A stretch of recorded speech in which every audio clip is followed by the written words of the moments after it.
Welcome back, everybody, coast to coast this week in America. Great to have you with us on the program. Pete Liebengood is a retired TV sportscaster, Sacramento, San Francisco, other cities, nearly 3 decades along the way, winning Emmys and Telly Awards. Contributed as a play-by-play announcer for ESPN, working college basketball and football games, boxing, tennis, skiing, and rodeo. He was co-creator and producer of one of the first local TV news magazine shows called 730. His first novel, Class of 62, was published in 2012. He's got a number of books out there, and we're talking about the new one. We're talking about accidental droning on today's program. Peter, welcome to the program. It's great to have you with us. Thank you very much. Appreciate it. I really enjoyed having a chance to read this book. It's fast-paced. We'll talk about some of the reviews, and they're outstanding. It's a really it's an entertaining book. I have a few laughs along the way, and then it puts in perspective this whole problem of droning and things flying overhead. We need to look up more often, especially if we're planning on committing a murder. We need to make sure the sky is drone-free at the time. And this all came about, I understand, you're out cleaning your pool, and suddenly you start thinking, and you have this idea for accidental droning. Well, the drowning part of it happened that way. The actual idea for doing something about a drone came from my neighbor. I have a second home up in the Sierras and on a golf course, and we just happened to bump into each other after finishing our rounds of golf. And he told me he had a drone, and I said, "Earl, you're my age. What are you doing with a drone?" And he said, "I don't know. I just I'm like a kid with a toy."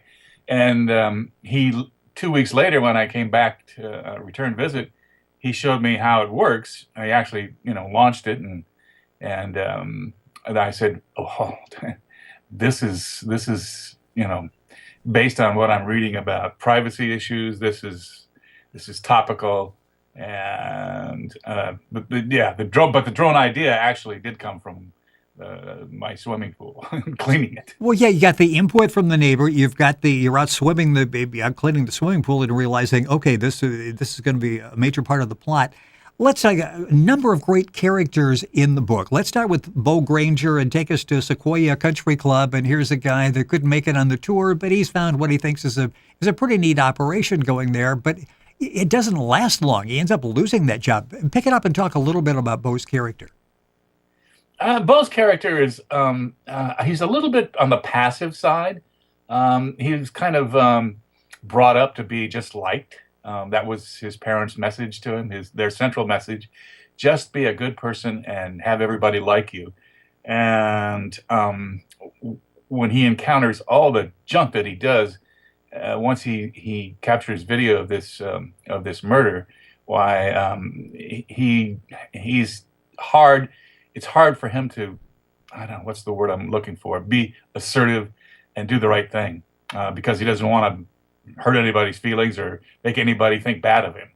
Yeah, and he has these options. He can do the right thing, or he's got, and we'll talk in a second, somebody that's throwing tens of thousands of dollars at him not to do the right thing, to destroy the video and act like this never happened. So Bo loses his job at the golf course as a golf pro, and he decides to pick up droning as a pastime. As you mentioned, this is a fairly new phenomenon out there. You could do it, and like your neighbor, you get caught up in this. Talk about that. He's just out droning, and suddenly he realizes the drone captured a murder. Yeah. Actually, his friend was flying a drone at the time as he was showing him how it works, and then he spotted it and said, "What is this?" And they both looked at it, and the drones have an iPad that's I can't even explain it electronically, but anyway, the iPad. I wouldn't understand it. I wouldn't understand it anyway, so that's okay. You can see what the drone sees, okay? Yes. And they saw this woman she was tied up and gagged and tossed into the pool, and that's the genesis for the whole escapade, if you'll call it that.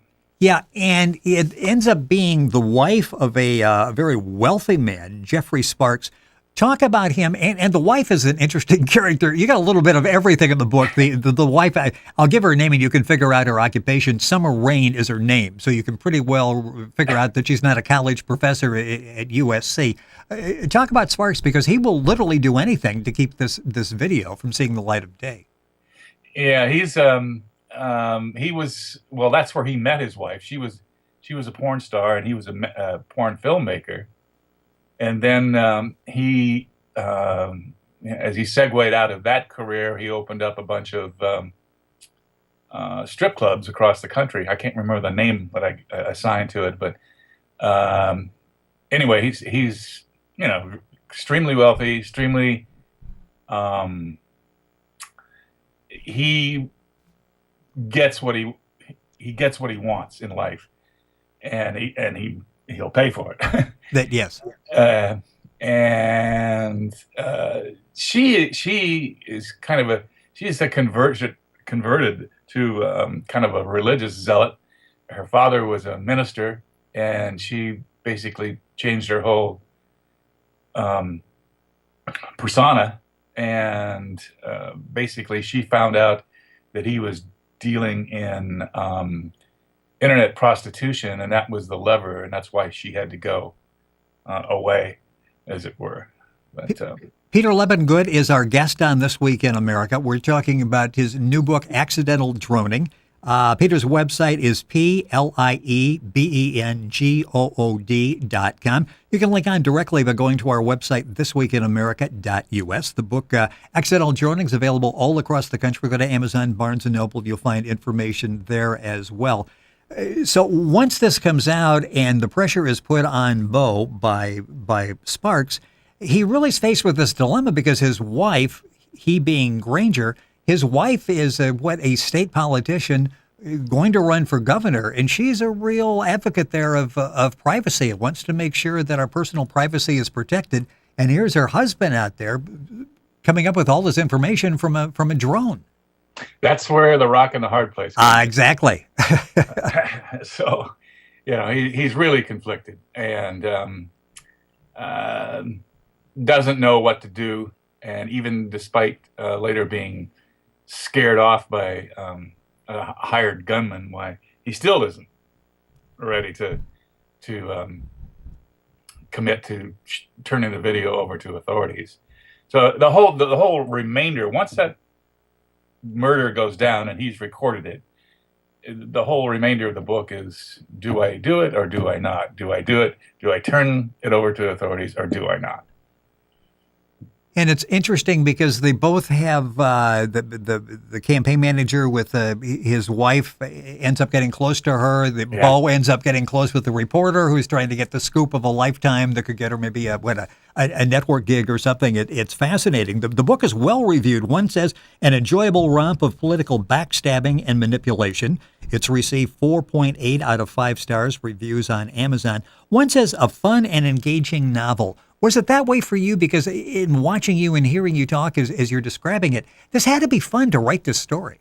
Well, yeah, it was. It is, and that's kind of the way all my books are. I try. I'm sure I fail miserably, but I don't know if you're familiar with Carl Hyacin. Yes, but I'm trying to emulate the quirkiness of his characters and his plots to a certain extent. I really enjoy his stuff, and therefore I just try to write like him. And I'm not anywhere near his level, but if I were to say who's your inspiration, it would be both. Well, either he or Dave Barry. They both work for the Miami Herald. I think they're really the same person, but because they write just alike. Yes. And it's uncanny, really. Well, talk about the difficulty, because you are taking something here. It's fast paced. You've got a number of elements, including humor in there. How difficult is it to work some humor in and still be able to have the story, to move the story along? And the movie does, or the book, I'm saying a movie, we'll talk about that in a second, but it is fast paced. It does move along. Talk about the challenges in making something that's got humor, an issue of privacy that we're sort of thinking about as it's developing, and keeping it moving at a pace where it's really enjoyable because we can sit, have a good laugh, and have a good story at the same time. I think. Well, I can't speak for the humor part of it. Well, no, I can, I guess, because I did a lot of. It goes back to kind of my TV days as a reporter. I learned that you have to make your stories, whether they be a minute and a half or 2.5 minutes, they have to move. They have to have a pacing in order to be interesting and make an impact. And I've done, kind of took that and converted it to my writing. If you'll note, most of my chapters never go more than about 5 pages. So I think that helps with the perception to the reader that, hey, this thing is, I better grab on here because this thing's moving along. The humor part of it, I go back to the establishment of the Carl Hiaasen influence of the quirky characters, and quirky characters do quirky things, and that's where I think that's where the humor comes in. At least that's my perception of it, anyway. Talk about the process of writing. Did you have an outline when you started? Did you know pretty much what was going to happen, or did you sort of let the story evolve as you were writing it? You know, I'm so bad at that. I took a course online about 9 months ago from James Patterson. Oh, I've heard the name, yes. Yeah. And he does outlines. He'll take 2 months to do an outline. And then he says everything just flows from that. Well, it didn't work for me. It just doesn't work for me. I have a start and a finish in mind, and I pretty much just let it happen. Now, see, I think, again, that goes back to my TV experiences, because if you're out doing a story for the 6 o'clock news and it's 3:30, 4 o'clock in the afternoon, and you're just starting to write your script, you don't have time to outline it. Exactly. You just have to frame it in your mind and go. And so that repetition of that over years has kind of been spearheaded my. And you get all kinds of different views on outlining, because some people say they swear by it, as did Patterson, and although I think Patterson just does the outline and somebody else writes the book. I mean, he's got a bestseller every month. How do you do that? Well, it's amazing. And then if he doesn't have one, he's co-authored a book with. You'll look at the New York Times top 10, and he's got maybe 3 of those. And then you'll look at like the kids' books. He's there. You'll look at historical novels, and you see his name there. He's all over the place. Yeah. You know, I would think if you were following, and it's interesting, an outline, that would almost limit your creativity, because you would feel sort of compelled to follow that outline rather than going with your intuition, your creative instinct as you're developing. Yeah, I feel like I can always go back and the current one I'm working on right now, I've been back and changing things, and I don't mind doing that. But that's kind of like the reverse of an outline. If you don't have an outline, well, and things aren't, following the way you think they should, you got to go back and change it. And I don't mind doing that. And I do that a lot, actually. The book we're talking about is Accidental Droning. Our guest on the program is Peter Liebengood. That's Liebengood. Website is Liebengood.com. Books available at all the usual places where you would find books, and you can link on directly with Peter's website by going to our website, thisweekinamerica.us. I mentioned the beginning book, and you've had several, and you're working on one now. Talk about some of the other books that you've got out there. Honeyball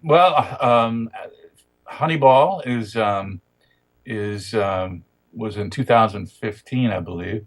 It's a story of, again, some quirkiness to it, but it's a story about a woman who's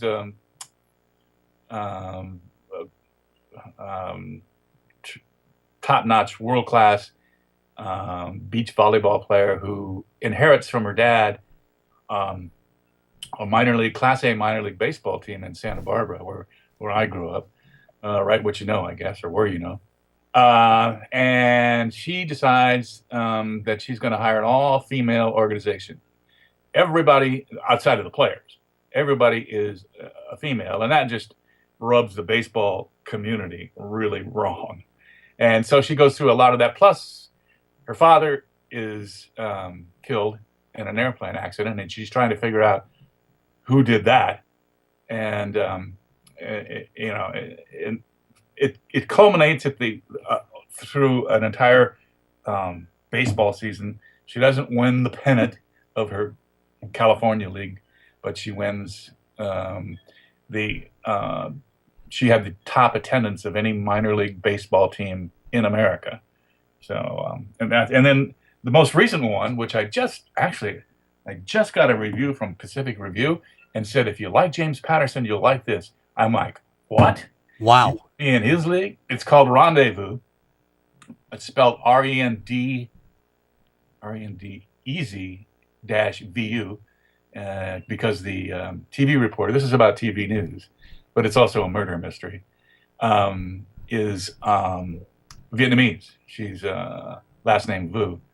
And basically, she is obsessed with taking her career to the max, and she ends up trading sex with the police chief for breaking news information.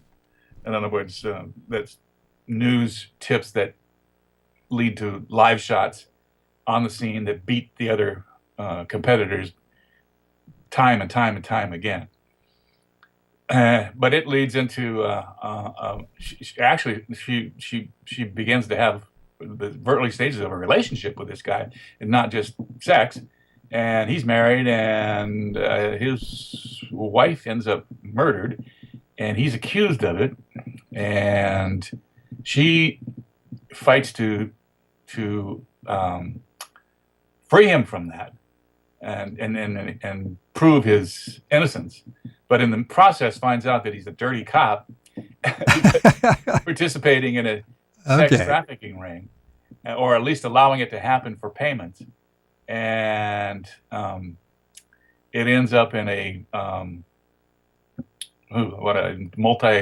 multi-murder scene at a chapel in Las Vegas.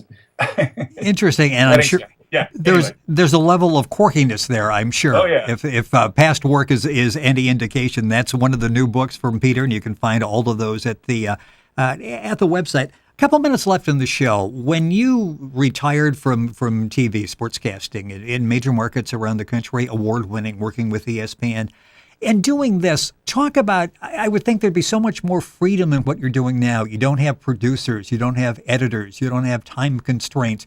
You actually, if you wanted to add a page, what the hey, I can go ahead and add that page. If I want to make a character go this way, I mean, you're creating your own universe there rather than being, part of 11, 12 people putting a broadcast on.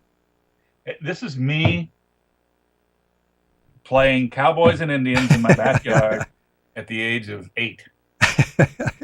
You make it up. Yes. And it was fun then, and it's fun now. It's just fun. Any other way I can. Well, I can tell in your voice how much fun you're having, and it's fun reading the book. Accidental Droning is the new book we're talking about. It takes on in a light manner something we're reading about in the news, how we deal with this new technology with drones. The book is Accidental Droning. Our guest in the program is Peter Liebengood. His website is PLIEBENGOOD.com. The book's available all across the country. You can link on directly to Peter's website by going to our website, thisweekinamerica.us. Information there not only on Accidental Droning, but Pete's other books as well. Pete, would love to have you back and talking about your other works, what you're working on now. It's been a pleasure having you with us on the program. It's been fun. I enjoyed the book and enjoyed having a chance to talk about it.